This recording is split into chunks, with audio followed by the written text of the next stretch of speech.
आप सभी प्रभु प्रेमियों को मेरा प्यार भरा राधे राधे। इस वीडियो में हम एकादशी की बात करेंगे, एकादशी का महात्म समझेंगे और इस एकादशी का व्रत करने से, जिसका नाम है पुत्रदा एकादशी, उसका क्या लाभ है। सबसे पहली बात, जिनके संतान नहीं है उन्हें पुत्रदा एकादशी का व्रत पूर्ण विधान से और निष्ठापूर्वक करना चाहिए। धर्मराज के पूछने पर भगवान श्री कृष्ण यही कहते हैं, हे राजन, इस एकादशी व्रत का बड़ा महात्म है, जो कि इस बार एकादशी 31 तारीख को पड़ेगी। मैं आपको बता दूं 31 दिसंबर को, पारायण 1 जनवरी को होगा। कितना सुंदर है, बीती हुई साल में हम व्रत करेंगे और अंग्रेजी कैलेंडर के हिसाब से नव वर्ष में हम इस एकादशी का पारायण करेंगे। इससे अच्छा और क्या हो सकता है हम सभी वैष्णवों के लिए। तो भगवान श्री कृष्ण कहते हैं इस एकादशी का नाम पुत्रदा एकादशी है।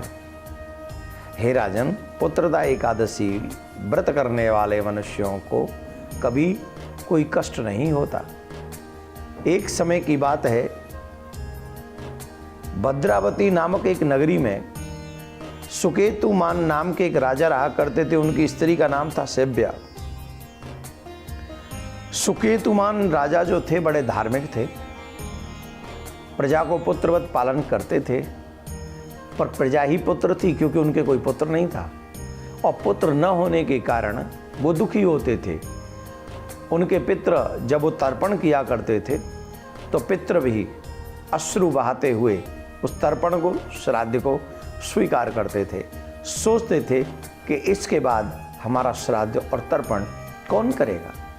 सुकेतुमान ने भी कई बार दुखी होकर अपने जीवन को वैसे ही व्यर्थ ही समझा और एक आध बार तो उसने अपने आप को आत्मदाह करने का भी मन बनाया, क्योंकि बिना पुत्रस्य गति लोके, इस लोक में बिना पुत्र की गति नहीं है। जिसके पुत्र होते हैं वो यशमान होते हैं, वो भाग्यवान होते हैं, वो यहाँ भी और पितृलोक में सम्मान पाते हैं। मेरे कोई पुत्र नहीं है, ये सोचकर राजा को कई बार लगा कि मैं आत्महत्या कर लूं, लेकिन शास्त्रों में आत्मदाह सबसे बड़ा अपराध है, पाप है, ये सोचकर वो रुक जाता था। उदास राजा एक बार बियाबान जंगल में गया। वहाँ एक सरोवर में वो पहुँचा, सरोवर के तट पे, तो वहाँ पर उसे विश्वदेव ऋषिगण मिले। संयोग से उस दिन पुत्रदा एकादशी थी। राजा ने उनको प्रणाम किया। विश्वदेव ऋषि मुनियों ने कहा कि तुम चिंता मत करो, तुम पुत्रदा एकादशी का व्रत करो, तुम्हारे घर में पुत्र होगा, ये हमारा आशीर्वाद है। मुनियों की आज्ञा मानकर राजा ने आके व्रत किया और व्रत करने के बाद में सुंदर, सुयोग्य, पौरुष युक्त, यशवान, बलवान, धर्मवान एक पुत्र को जन्म दिया। ऋषियों की वाणी को याद करके राजा बार बार उनको नतमस्तक होकर प्रणाम करने लगे और उस एकादशी का फल उसको मिला, जिसका नाम है पुत्रदा एकादशी। हम इस पुत्रदा एकादशी का व्रत 31 दिसंबर को करेंगे।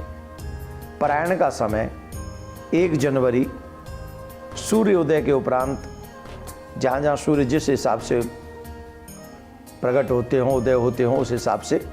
लेकिन हमारे मथुरा में 7:13 से 8:57 तक पारायण होगा। आप सभी एकादशी का व्रत मन क्रम वचन से करें। इस एकादशी का व्रत करने से पौष मास की शुक्ल पक्ष की पुत्रदा एकादशी बहुत महत्वपूर्ण है, लाभदायक है।